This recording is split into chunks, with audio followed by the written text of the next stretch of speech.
আলহামদুলিল্লাহ। পবিত্র মাহ মুহররমে আল্লাহ আমাদেরকে জওয়ান নামাজের জন্য কবুল করেছে। হৃদয়ের গভীর থেকে বলি আলহামদুলিল্লাহ।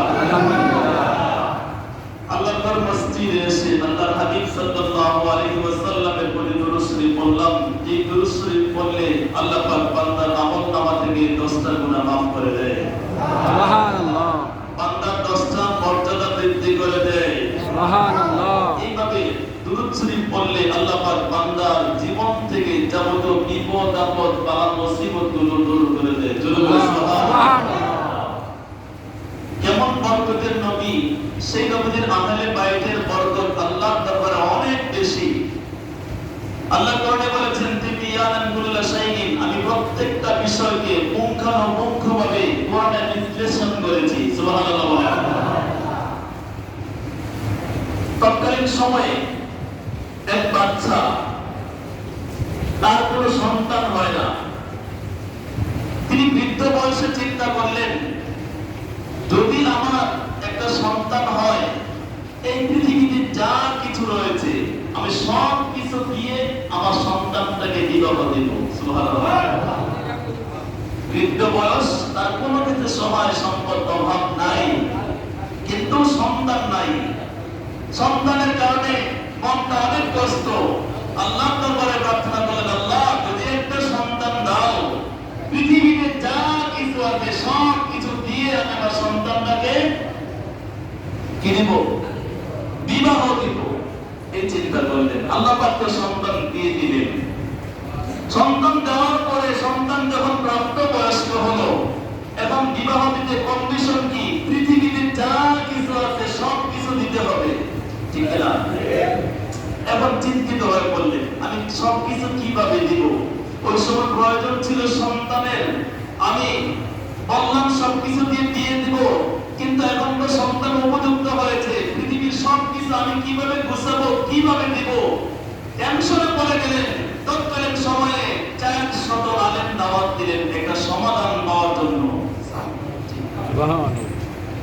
400 আলেম একত্রিত করলেন, এটা সমাধান দেওয়ার জন্য আমি কি করতে পারি এই মুহূর্তে? 400 আলেম উপস্থিত। বাচ্চা তাদেরকে বললেন, আমি তো আমার সন্তান পৃথিবীতে আসার পূর্বে আমি বলেছিলাম পৃথিবীতে যা কিছু আছে সব কিছু দিয়ে আমি আমার সন্তানকে বিবাহ দিব। এখন আমি এটা কিভাবে সমাধান দিতে পারি? আমাদের বুঝে আসতেছে না।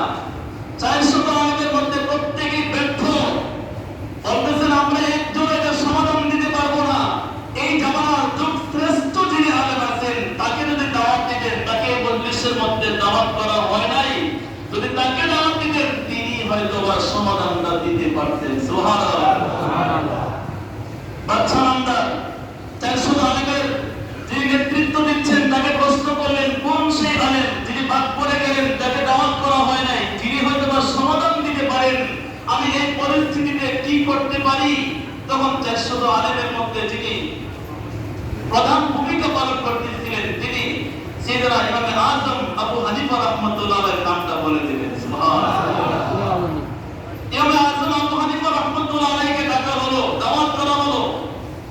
অত্যন্ত সুন্দর পরিবেশে থেকে যখন দাওয়াত করা হলো, ইমাম আযম আবু হানিফা রাহমাতুল্লাহ আলাইহি আসলেন।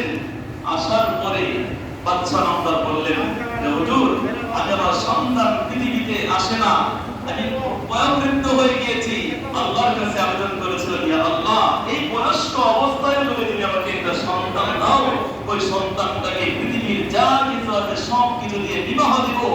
এখন তো সন্তান আসলো পৃথিবীর মধ্যে, পৃথিবীর সব কিছু কি কি আছে আমার নিজেরই তো জানা নাই।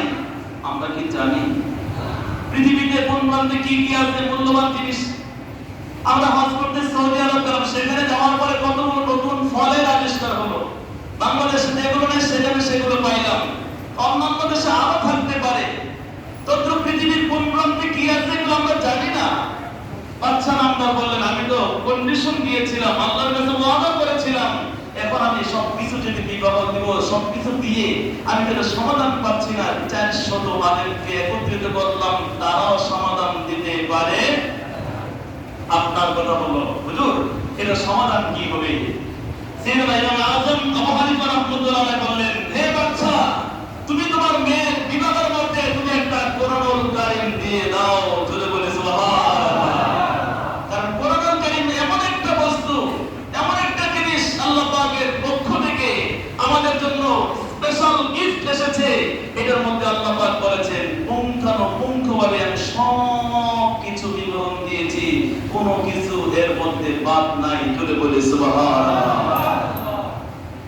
এই কোরআনুল কারীমের মধ্যে আল্লাহ পাক রব্বুল আলামিন আহলে বাইতের শানে আয়াত থেকে নাযিল করেছেন, এক জায়গায় নয়, অনেক জায়গায়। জোরে বলে আলহামদুলিল্লাহ। এই আহলে বাইতের শানে অনেকে বেয়াদবি করতে চায়, কটাক্ষ করতে চায়, তাদের ঈমান আছে কিনা এটা নিয়ে সন্দেহ, ঠিক কিনা? ঠিক। সম্মানিত